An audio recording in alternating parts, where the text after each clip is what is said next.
Greetings and salutations, Second Star right back with more Raid Shadow Legends, and I guess I'm coming to you from inside a cathedral, apparently, where I live now. I will try to do something about the echo in the future. I'm not a qualified sound engineer, but if there's some way I can make it so that it doesn't sound like I'm talking from inside a large airplane hangar, that would be probably beneficial for everybody. I will work on it, I promise, but I didn't want to make any more delays because I teased this video like 2 weeks ago, and since time has no meaning for me, I get busy. I have no idea. 2 weeks went by. I have no idea how it happened. I don't even remember last week. But here we are. Okay, so I'm going to just get into this video and do it because Canoness is probably going to be an issue, especially on a day like today or a weekend like this weekend where it is double summons event for Sacred Shards as I record this. And there's going to be people that draw a Canoness with their Sacred Shards. And it's going to go something like this. They're going to be looking at the shard, cracking, the expectation is going to be building, the anticipation is going to be nigh unbearable, and then it's going to be the purple epic lightning, and they're going to be like, oh, it's not a legendary champion, but maybe it's still going to be something good. Maybe it's going to be, and then Canoness shows up, and they're going to go like, the face is going to fall, the rage is going to build from within, and they're going to be like, oh, why have you forsaken me? And they're going to be, I know, I've been there. I've drawn Canoness with Sacred Shards like twice, and I was beyond irate both instances.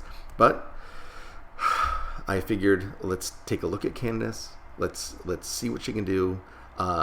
Let's realize the potential. Let's level her to 60. Let's give her some decent gear. Let's ascend her. Let's do what we can to make her a valuable and upstanding member of this team.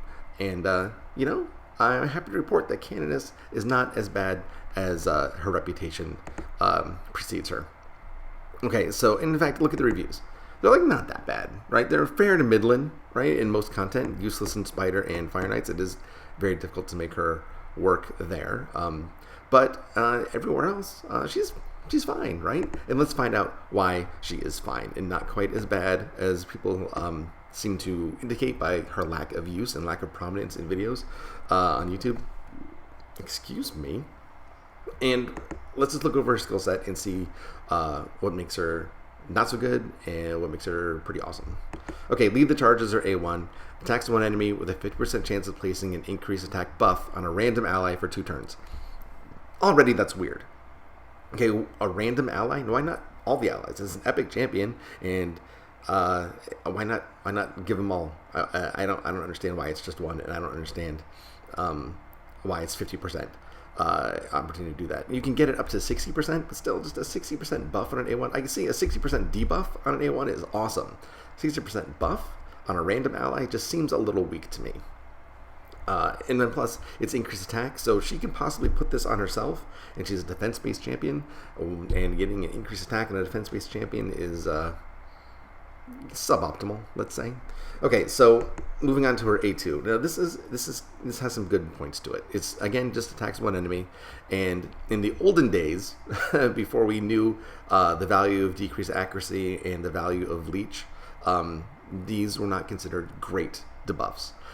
Towards the end game, decreased accuracy and leech have much greater impact. So this A2 on an end game champion with a lot of masteries and decent gear, and you're going up against enemies where a decreased accuracy, the 50% is a huge chunk, right? And leech with tier 6 damage abilities can really regenerate your hit points very well.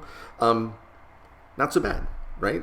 So modern the 2021 take on Canoness is different than the 2019 take on Canoness. So this skill is actually pretty cool, and the fact that it's always critical means that you don't necessarily have to worry about her crit rate. You can just gear her for defense and hit points and accuracy, what have you. You can focus on those things and not worry about crit rate at all, because at least the A2 is always going to be critting. And you can get that cooldown from 4 turns down to 3 turns if you wanted to. I did not bother, and I didn't really bother with the buff and debuff chance, because I was going to focus only on her A3, which is awesome. And I have to thank a YouTube commenter who pointed that out to me, that it's on a native 4-turn cooldown, but you can get it down to a 2-turn cooldown. So this 50% ally protect and 60% increased defensive buff and continuous heal happens constantly. Okay, the continuous heal doesn't, because that's on 1 turn, but this is always up. It's always up on somebody. Generally the leader, but she does have AI that will, if it's someone's below 50%, will shift over to that person if necessary. Again, it's all the time. The only time that this isn't up is if she dies, the target dies, or there's a stage transition when she had just used it one turn previous. That's the only time. It's amazing. That's just because Ally Protect and Increased Defense are great buffs, right? And continuous heal on herself is cool, right? It's cool. So that's actually pretty impressive. And then faction crypt speed, we don't really care about that. If this was all dungeons, that'd be pretty awesome. Okay, so in Masteries, you can actually really make her a pretty decent damage sponge, right? So decrease the damage an ally receives from the first enemy hit in each round by 20%, and the champion will receive that damage instead. And you can pair that with decrease the damage all allies receive by 5%. So you can really double down on the effectiveness of this champion, kind of protecting your team in taking the damage. It's otherwise pretty standard on the accuracy side, but you can these resist the damage absorption skills work really well with Canoness, especially the way I have her built, which is around 60,000 hit points and 4,000 defense. That's pretty much where you want to be at your pretty standard, 5-star, occasional 6-star late game content. You're pushing your last level 20s in your dungeons.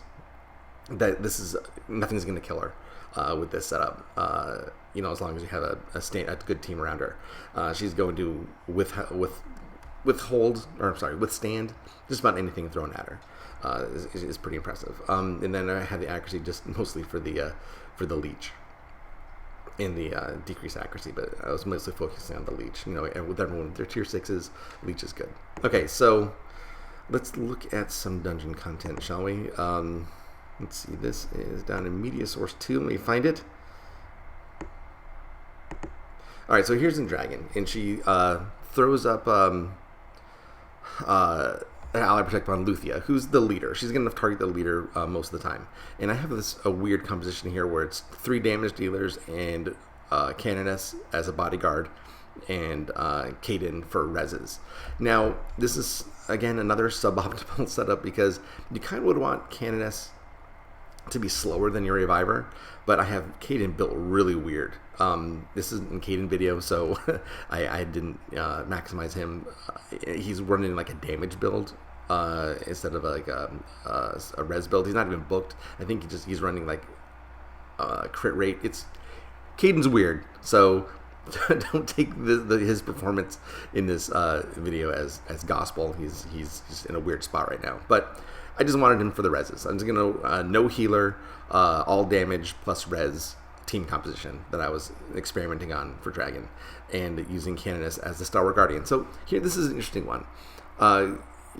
Gold Gleam just got rezzed by Kaden, and she, instead of protecting Gold Gleam, protected Kaden, which is weird, but at the same time, you want Kaden to stay up, and he is targeted 3 times in a row by the opposing team, so maybe Canoness knew something more than I did, but I probably would have thrown the protection on Gold Gleam because he went down immediately.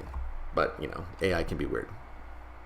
But in general, protecting Luthia, who is a main damage component here, and she's leading for crit rate. She has the awesome dungeon crit rate boost aura. But, Canoness is holding her. Look, she's not taking any damage. She's protecting people as they should be there. Reprotects Luthia, which is important because Luthia is basically made out of tissue paper. She is all crit damage. Maybe it's ignore armor. I think she's ignore armor. Yeah, she's Helm Smasher. And again, you need a poisoner for Dragon. It's gonna get dicey here, but Kaden could conceivably res everybody, but we don't need to because the poison takes out the dragon. Not having max hit point damage or poison against dragon, it just makes the whole thing just a complete slog. And especially, this is a really dangerous composition. This is not built for durability, right? With 3 attackers, a reser, and Canoness just to bodyguard somebody. That was it. But anyway, that's what Canoness does. She's the bodyguard. She will take one person on your team and wrap them up in her loving armored embrace and make them I don't want to say nigh invulnerable, but definitely increase their survivability. And just for fun, I took her into Arena. Now this is the wrong one. This is not the right one. Okay, guys, hang on a second. I'm going to redo my media source because evidently I put the wrong one in here, but I have the right one. Oh my god, bear with me. This is a little bit of a faux pas. Okay, sorry about this. Okay, but we're good. Okay, no, save that. And then open it. Okay, here we go. Now we're back. So here's Canoness over at the end. And we kind of see what the opposing team's trying to do, right? Arbiter, Zargala, and Foley. I don't know why they have the bomb bitch in there at the end, but Astrolith. But we see what they want to do, right? But I have Torment in there, so it freezes Zargala, so that probably saves my ass, because Foley's A2 or A3 then does not kill anybody. But here we go.